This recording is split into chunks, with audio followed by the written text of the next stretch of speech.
Welcome back to the Traders Network Show, broadcasting worldwide on Equities.com. We're here in Davos, Switzerland, covering the World Economic Forum. And we got Oliver continuing our first part of our first interview. Now, Oliver, we left off with you breaking down what your organization does on the enterprise level side, on the enterprise, on the corporate side.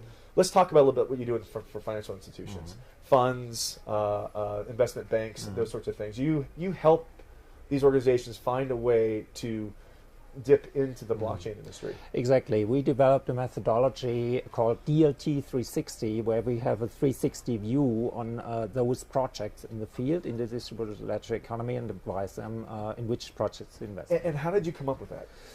Basically, we have a background, or some of us have a background in venture capital, corporate venture capital as well, and a very, let's say, in-depth and rigorous approach of assessing startups. And in the DLT space, it's pretty much the same as in any other industry.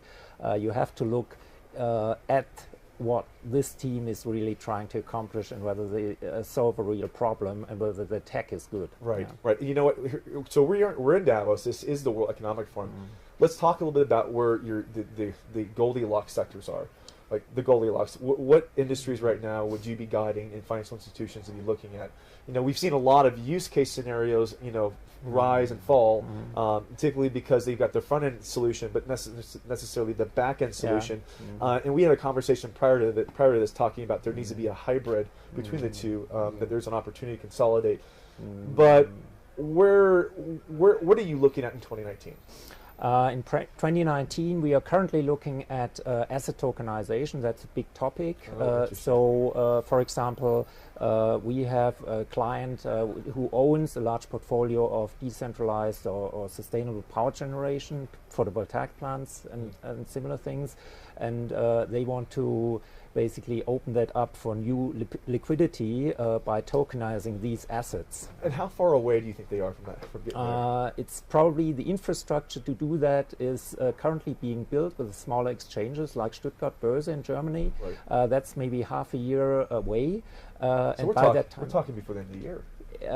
Yeah, I think we will see the first products being launched. The big topic is there really now a big market? I doubt that there will be a huge market, but we will see the first projects being launched. Yeah. You know, there's an argument to be made that the only way that blockchain on the tokenization side is going to be able to be deployed is by monetizing existing networks.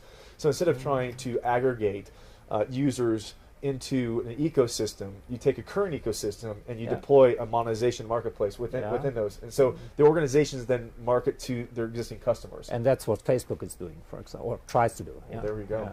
That's it. That's it.